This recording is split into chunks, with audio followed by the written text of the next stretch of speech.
वीरपुरा जयसमंद ग्रामीण सहकारी समिति में घोटाले की आशंका, लापता हुए लोगों को नाम लोन देने का आरोप, ग्रामीणों ने सौंपा ज्ञापन। खबर 27 उदयपुर सरकार ने किसानों को राहत देते हुए सहकारी समितियों के माध्यम से किसानों को लोन उपलब्ध करवाया था, जिसके तहत जिले में हजारों किसानों का करोड़ तक का ऋण दिया गया था। लेकिन ग्रामीण सहकारी समितियों द्वारा हजारों लोगों के नाम से गलत तरीके से करोड़ों का लोन उठाने की शिकायतों का दौर शुरू हो गया है। घोटालों की शिकायतों का सिलसिला लगातार जारी है।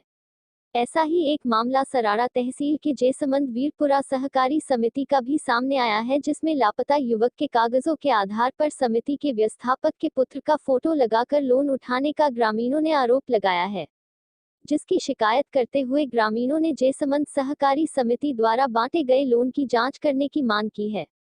इस संबंध में ग्रामीणों ने आज जिला कलेक्टर को ज्ञापन सौंपा। ग्रामीणों ने बताया कि समिति में लंबे समय से लोन देने के नाम पर घोटाला चल रहा है। ग्रामीण सहकारी समितियों के व्यवस्थापकों ने कभी भी लोन नहीं लेने वाले लोगों के नाम से लोन उठाकर उसे माफ कर दिया। इन लोगों में सरकारी कार्मिक और विद्यार्थियों सहित ग्रामीणों के नाम शामिल है। इतना ही नहीं, ग्रामीण सहकारी समितियों के व्यवस्थापकों ने मरे हुए और लापता लोगों को भी नहीं छोड़ा।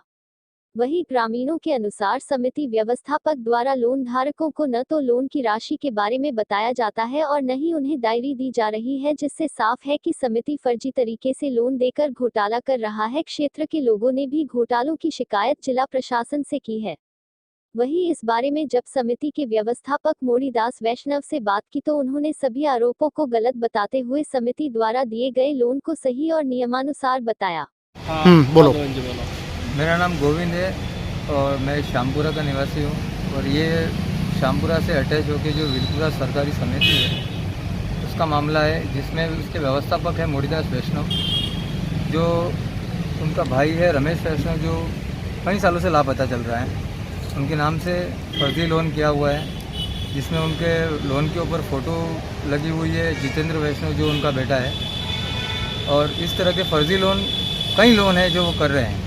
उनके घरों में काफ़ी लोन चल रहे हैं और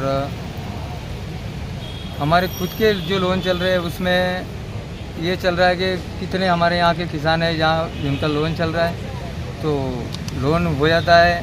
अगर स्वीकृति 50,000 की हुई है तो ये लोन की राशि 20,000 30,000 दे अपनी मनमानी के हिसाब से देते हैं और कोई लोन बैंक से ट्रांसफ़र करके लिया नहीं जाता है। सारे लोन ये अपने सिस्टम में फिंगरप्रिंट करवा के अपने अकाउंट में ट्रांसफ़र करवा के ले लेते हैं।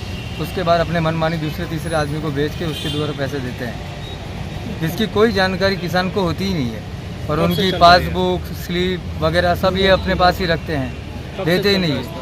ये मामला लगभग 2013 के बाद से आप समझ लीजिएगा 2020 तक का लगभग यूँ ही चल रहा है और लगभग हम जा के थक चुके हैं और इनका जवाब भी पूरा रवैया ही गलत चल रहा है। आप प्रशासन से क्या मांग कर रहे हैं अभी? प्रशासन से ये मांग है कि कम से कम 2013 से लेकर 2020 तक की पूर्ण जांच बिठाई जाए उनकी और पूर्ण तरह से किसान का नामांकन चेक किया जाए। इनमें नामांकन भी गलत नाम जोड़ के इधर के उधर नाम जोड़ के ये फर्जी लोन करते हैं। और पहली बात तो लोगों के पास पासबुक ही नहीं है, सारी पासबुक अपने घर पे रखते हैं और उनकी कोई स्लिप नहीं है, कुछ नहीं। जो पेमेंट दिया उनको पता है नहीं, गवर्नमेंट जो माफ़ कर रही है वो पैसे वापस ये वसूलते हैं जाके बाज़ार में लोगों से।